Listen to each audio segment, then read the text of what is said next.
Hello, good morning दोस्तों। कैसे आप लोग? आशा करते हैं आप लोग अच्छे होंगे। आज हम लोग बात करते हैं द्विघात समीकरण एक्सरसाइज 4.3 जो कि क्लास 10th का एनसीईआरटी का मैथ है। हम लोग आज 10 नंबर सवाल पे बात करते हैं। 10 नंबर सवाल जो है, हम लोग 10 नंबर सवाल को पढ़ते हैं। लिखा हुआ है, मैसूर और बेंगलोर के बीच 132 किलोमीटर यात्रा करने में एक एक्सप्रेस रेलगाड़ी सवारी गाड़ी से 1 घंटा समय कम लेती है। यदि एक्सप्रेस रेलगाड़ी की औसत चाल सवारी गाड़ी की औसत चाल से 11 किलोमीटर प्रति घंटा अधिक हो तो दोनों रेलगाड़ी की औसत चाल ज्ञात करना है। हम लोग इसमें मान लेते हैं, माना कि रेलगाड़ी की चाल, माना कि जो है ना एक्सप्रेस रेलगाड़ी, हम लोग क्या मान लेते हैं, माना कि एक्सप्रेस रेलगाड़ी की चाल, माना कि एक्सप्रेस रेलगाड़ी की चाल, रेलगाड़ी की चाल, एक्सप्रेस रेलगाड़ी की जो चाल है वह हमारा हो जाएगा x किलोमीटर प्रति घंटा, x किलोमीटर प्रति घंटा। अब उसके बाद हम लोग क्या करते हैं, तो सवारी गाड़ी का जो चाल होगा वो लिख लेते हैं। सवारी रेल गाड़ी की चाल, सवारी रेलगाड़ी का जो देखिए, जब एक्सप्रेस का हम लोग x मान लिया, उसमें बोल रहा था सवारी का 11 किलोमीटर अधिक होगा, इसमें कम हो जाएगा, x माइनस हो जाएगा 11 किलोमीटर प्रति घंटा। अब यहाँ पे हम लोग क्या करते हैं, उसमें समय टोटल दिया था कुल दूरी, यहाँ हम लोग लिख देते हैं कुल दूरी, कुल तय दूरी। कुल जो दूरी था वह था हमारा 132 किलोमीटर। हम लोग लिखते हैं यहाँ पे एक्सप्रेस द्वारा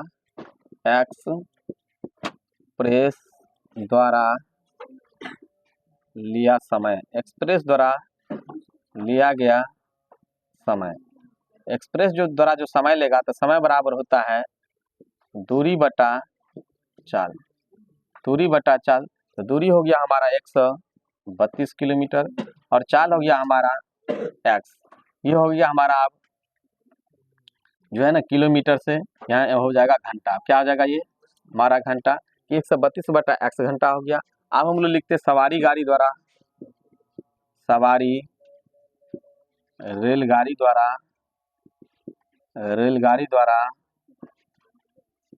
लिया गया समय, लिया गया समय, इसमें हो जाएगा हमारा दूरी बटा चाल। तो दूरी इसमें भी हो जाएगा 132 और चाल जो इसका लिखा हुआ ऊपर में x माइनस 11, ये भी हो जाएगा हमारा घंटा। क्या हो जाएगा? घंटा। अब हम लोग यहाँ लिखते हैं प्रश्न से। अब यहाँ देखिए, इसमें सवाल में बोलता है कि दोनों रेलगाड़ी, यदि एक्सप्रेस रेलगाड़ी का औसत चाल सवारी गाड़ी की औसत चाल से 11 किलोमीटर प्रति घंटा अधिक हो तो दोनों रेलगाड़ी की औसत चाल ज्ञात करना है। और उतना ही नहीं, सवारी गाड़ी से 1 घंटा समय कम लेते। देखो, यात्रा करने में एक एक्सप्रेस रेलगाड़ी सवारी गाड़ी से क्या करता है, 1 घंटा समय कम लेता है। तो सवारी गाड़ी से क्या करता है, जब कम लेगा तो हम लोग यहाँ क्या करेंगे, सबसे पहले लिख लेंगे हम लोग सवारी गाड़ी। क्या लिखेंगे? सवारी गाड़ी में जो समय इसमें लिया गया है ये हो गया 132, कितना हो गया 132 बटा x माइनस 11 और माइनस हो जाएगा 132 बटा x हो जाएगा और बराबर बोल रहा है 1। कितना लेंगे हम लोग? बराबर लिखेंगे 1। अब देखिए, इसको हम लोग क्या करेंगे, इससे पहले भी हम लोग ये प्रोसेस किए हैं, इस दोनों का हम लोग एलसीएम लेंगे। x माइनस 11 इंटू हो जाएगा x माइनस 11 से x माइनस 11 कट जाएगा तो यहाँ x बचेगा 132, x माइनस हो जाएगा x कट गया 132 इंटू x माइनस 11 बराबर हो जाएगा 1। आप देखिए, हम लोग यहाँ से जगह नहीं है, यहाँ से हम लोग इसको प्रोसेस कर रहे हैं। जब इसको प्रोसेस हम लोग करेंगे तो हो जाएगा 132 x, हम पढ़ लिए सवाल, तुम बाद में पढ़ लेना। 132 x माइनस है 132 x, यहाँ हो जाएगा माइनस और माइनस हो जाएगा प्लस। क्या हो जाएगा? प्लस। जब हम लोग 132 को 11 को गुना करेंगे तो ये हो जाएगा हमारा 1452। कितना हो जाएगा?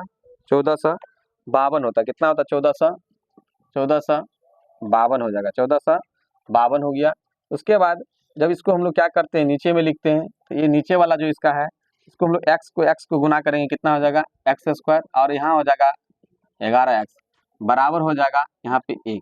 अब इसको हम लोग क्या करते हैं, यहाँ पे देखिए ये वाला और ये वाला क्या हो जाएगा, कट जाएगा अब हम लोग अगला स्टेप करेंगे तो 1452 बटा हो जाएगा एक्स स्क्वायर माइनस हो जाएगा 11x बराबर हो गया 1 बटा नहीं कुछ है तो 1 देंगे और इसको हम लोग तिरछा गुना करेंगे। क्या करेंगे अब इसको हम लोग तिरछा गुना करेंगे और तिरछा गुना करने के बाद इसको हम लोग लिखते हैं एक्स स्क्वायर माइनस 11x बराबर हो जाएगा 1452 बराबर 14 से कितना हो गया 52 हो गया।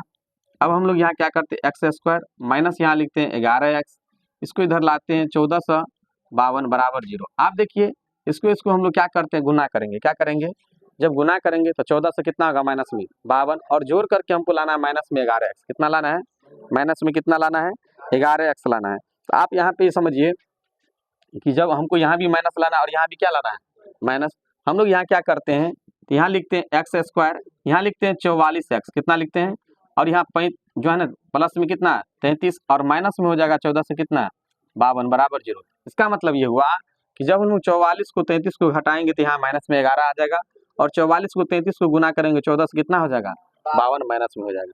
ठीक है तो आप देखिए इसको हम लोग यहाँ कॉमन ले रहे हैं। देखिए x इंटू एक्स माइनस कितना हो जाएगा 44 यहाँ हो जाएगा हम लोग लेंगे 33 तो यहाँ कितना हो जाएगा x और यहाँ माइनस कितना हो जाएगा 44 बराबर कितना हो गया 0।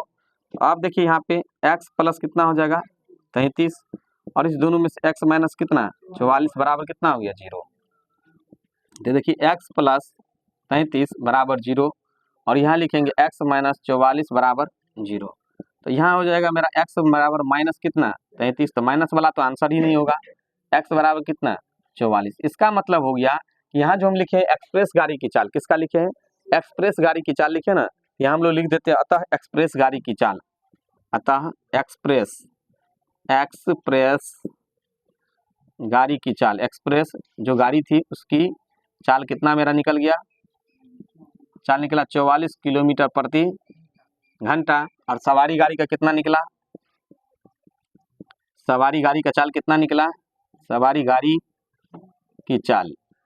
गाड़ी की जो चाल निकला है वह x माइनस 11 है इन है x माइनस 11 यानी 44 माइनस कितना 11 बराबर कितना 33 किलोमीटर प्रति घंटा। तो देखिए हमको यही पूछ रहा था इसमें कि एक्सप्रेस गाड़ी का चाल कितना होगा और सवारी गाड़ी का चाल कितना होगा है ना। चलिए देखिए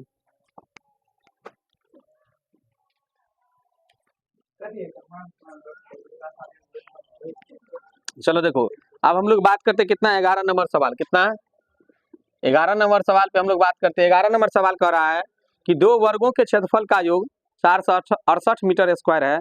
यदि उनके परिमापों का अंतर 24 मीटर हो तो दोनों वर्गों की भुजा ज्ञात कीजिए। देखिए बहुत इजी सवाल है, अगर सोचिएगा तो इजी है नहीं तो बहुत हार्ड है। देखिए हम यहाँ पर करते हैं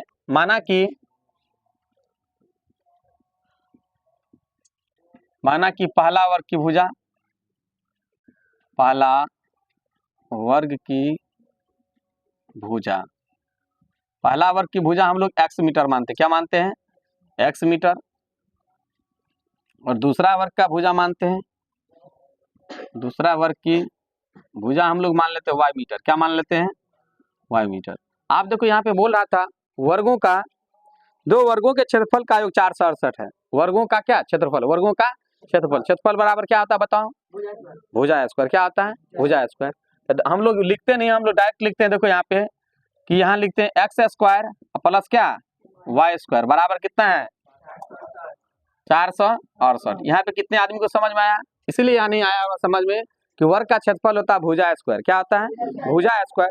तो हम अगर निकालेंगे भी तो भुजा स्क्वायर यानी एक्स स्क्वायर एवं क्या होगा वाई स्क्वायर। इसलिए हम डायरेक्ट लिख दिए एक्स स्क्वायर प्लस क्या वाई स्क्वायर बराबर 4 से कितना 68। ठीक है तो इसको हम लोग क्या करते हैं एक समीकरण मान लेते हैं। क्या मान लेते हैं इसको हम लोग कोई समीकरण यहाँ पे मान लेते हैं कोई दिक्कत। आप देखो फिर उसमें क्या कह रहा है इसमें परिमापों का अंतर बोल रहा है। परिमाप बराबर होता है क्या बताओ वर्ग का परिमाप बराबर 4 गुने भुजा 4 गुने क्या आता है भुजा यानी वर्ग का जो परिमाप बराबर होता है वो था 4 गुने भुजा। तो उसको भी हम लोग डायरेक्ट लिखते हैं। ठीक है चलिए देखिए डायरेक्ट हम लोग क्या लिखेंगे तो देखिए 4x कितना इसका मतलब पहला का जो परिमाप होगा 4x होगा और करा अंतर क्या बोल रहा है अंतर मतलब माइनस और दूसरा का जो अंतर होगा y होगा क्या होगा 4y। मतलब इसका मतलब ये हुआ कि पहला का हम लोग परिमाप निकाले 4x और दूसरा वर्ग का कितना 4y क्या होगा 4y। चूंकि परिमाप बराबर होता है 4 गुने भुजा तो 4 गुने होम भुजा, 4 गुने होम भुजा, दोनों का क्या अंतर, दोनों का अंतर। और अंतर बराबर कितना दिया है 24, कितना दिया है 24। कोई डॉट इसमें।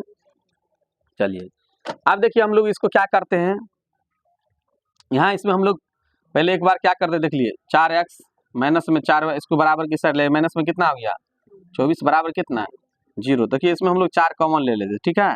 तो x माइनस वाई माइनस करते 6 चौका 24 बराबर कितना 0। तो आप देखिए हम पहले ही बता दिए हैं, बहुत हम लोग सीखे इसको, इस 4 से 0 को क्या हो जाएगा गुना हो जाएगा और क्या हो जाएगा 0 हो जाएगा। कोई डॉट इसमें। चलिए यहाँ हम लोग लिख देते हैं x माइनस वाई माइनस 6 बराबर कितना 0। तो यहाँ लिखेंगे x माइनस वाई बराबर कितना 6। ये हमारा हो गया एक तरह से दूसरा समीकरण। कौन सा समीकरण हो गया दूसरा। दूसरा नहीं भी लिखेंगे, चलिए देखिए हम लोग क्या करते हैं, x बराबर लिख देते हैं, तो यहाँ हो जाएगा 6, ये बराबर किस जाएगा प्लस में कितना y। कोई दिक्कत। देखिए x बराबर क्या लिखे 6 प्लस y। आप देखिए हम यहाँ से लिखते हैं समीकरण 1 में, किसमें समीकरण 1 में x का मान रखने पर, किसका x का मान रखने पर, क्या करने पर x का मान रखने पर, किसमें समीकरण 1। समीकरण 1 मेरा कितना था, यहाँ पे था हमारा x square plus Y square बराबर 4 से कितना था 68। आप देखो यहाँ हम लोग क्या करते हैं, x का मान कितना है 6 प्लस y, कितना है 6 प्लस y। तो देखिए जहाँ x है ना वहाँ हम लिखते हैं 6 प्लस कते y, इसका होल स्क्वायर प्लस ही पहले से क्या है स्क्वायर बराबर 4 से कितना है 68। अब देखिए यहाँ हम लोग क्या करेंगे, यहाँ हो जाएगा a प्लस बी का होल स्क्वायर हुआ। तो देखिए a का स्क्वायर प्लस का थी b का स्क्वायर प्लस का थी 2ab, प्लस ही देखिए पहले से कितना y स्क्वायर बराबर कितना है 468। आप देखिए यहाँ क्या करते 6 का 36 प्लस क्या y स्क्वायर प्लस 6 दूना 12y प्लस क्या y स्क्वायर बराबर 4 से कितना है 68। आप देखिए इसमें हम एक y स्क्वायर है वो कितना हो जाएगा 2y स्क्वायर, और देखिए यहाँ पे प्लस में कितना 12y, और ये देखिए इसको प्लस में क्या लिखेंगे 36, और बराबर को उधर से लाएंगे 4 से कितना होगा 68 बराबर कितना 0। आप देखिए यहाँ पे 2y स्क्वायर प्लस 12y, यहाँ माइनस देखिए इसको घटाएंगे ना तो कितना हो जाएगा 2, यहाँ कितना 3, 4 से कितना हो जाएगा 32 बराबर कितना हो गया। देखिए इसको इसमें भी हम लोग कॉमन ले लेते हैं, क्या करते हैं इसमें कॉमन लेते हैं 2 कॉमन लेते हैं। देखिए 2 कॉमन लेने से क्या आ जाएगा छोटा हो जाएगा y स्क्वायर माइनस प्लस में कितना 6y माइनस में कितना 2 16 दूना 32, यानी 2 से कितना 16 बराबर कितना 0। आप देखिए इस 2 से 0 से गुना करके क्या हो जाएगा ये 0 हो गया। अब यहाँ लिखेंगे हम लोग y स्क्वायर प्लस में कितना 6y माइनस में कितने 2 से 16 बराबर कितना 0। आप देखिए हम क्या बताएं गुणनखंड का नियम होता है, इसको क्या करेंगे गुना करेंगे। तो बोलिए कितना होगा जल्दी से बोलिए, कितना आता है 18 और 12, 18 और कितना होता है 12 होता है। देखिए हम लोग लिखते हैं इसका मतलब हो गया y square plus 18y minus में कितना 12y माइनस 2 से कितना 16 बराबर 0। तो देखिए यहाँ पे y कॉमन लिए तो y प्लस कितना हो जाएगा 18, यहाँ हम लोग 12 कॉमन लिए तो y प्लस कितना हो जाएगा यहाँ 18 बराबर कितना 0 हो गया। यहाँ क्या दिखाई दे रहा क्या है उसमें देखिए तो नहीं तो यहीं से लिख देते, देखो यहाँ से हम लोग लिख देते आगे से एक स्टेप। इसमें हम लोग क्या करते हैं इस दोनों कॉमन वाला में से एगो लिखेंगे y प्लस कितना 18 और एगो क्या लिखेंगे y माइनस 12, क्या लिखेंगे y माइनस कितना लिखेंगे 12 बराबर कितना 0। आप देखिए इसको हम लोग क्या करते हैं यहाँ पे y प्लस 18 बराबर 0 और y माइनस 12 बराबर कितना 0। तो देखिए y बराबर कितना हो जाएगा माइनस में 18। हम पहले ही आप लोगों को पता है माइनस वाला इसका आंसर नहीं होगा, इसका क्या हो जाएगा तो y बराबर क्या हो जाएगा 12। इसका मतलब हुआ इसमें हम लोग जो माने थे पहला वर्ग की भुजा था, हमारा y का मान अभी निकला है, किसका मान निकला है ये ध्यान हमको देना है, किसका मान निकला है y का। y किसका माने थे दूसरा वर्ग की भुजा, किसका माने थे यहाँ देखिए हम पहले लिख लेते हैं दूसरा वर्ग का भुजा, किसका दूसरा वर्ग का भुजा कितना निकला है, दूसरा वर्ग का भुजा मेरा y था, यानी इसका मतलब है 12 मीटर। कितना मीटर 12। आप देखिए हम लोग पहला पे चलते हैं, किस पे चलते हैं पहला। तो सबसे पहले इसका मान जो है हमको समीकरण में रखना पड़ेगा। क्या करेंगे हम यहाँ भी रख सकते हैं, कोई दिक्कत है यहाँ भी रख सकते हैं, या कहाँ पे हम एगो समीकरण मानने थे कहाँ पे यहाँ पे, इसमें भी हम लोग रख सकते हैं, लेकिन इसी में मान लेंगे तो जल्दी से निकल जाएगा। ठीक है तो देखिए यहाँ पे हमारा मान था क्या, यहाँ था x बराबर जो है ना 6 प्लस कितना था y, ये देखिए 6 और प्लस y का मान कितना है 12, 12 6 कितना हो जाएगा 18। और x हम किसको माने थे, पहला वर्ग की भुजा को माने थे, तो इसका मतलब पहला वर्ग की जो भुजा निकला वो कितना निकला, पहला वर्ग की भुजा कितना निकला 18 मीटर। तो क्या कोई डाउट है, ये पहला वर्ग की हमारा क्या निकल गया, भुजा निकल गया। दूसरा वर्ग जो y था, तो जो y माने थे उसको 12 निकला और पहला वाला मेरा कितना निकला 18 मीटर। हमको लगता है ये समझ में आ गया होगा, है कि नहीं, क्या समझ में आ रहा है कि नहीं आ रहा है। आशा करते हैं आप लोग ये वीडियो क्या लगा होगा, अच्छा लगा आप लोग अपने दोस्तों में शेयर करेंगे, लाइक करेंगे और चैनल को सब्सक्राइब करेंगे। जय हिंद दोस्तों।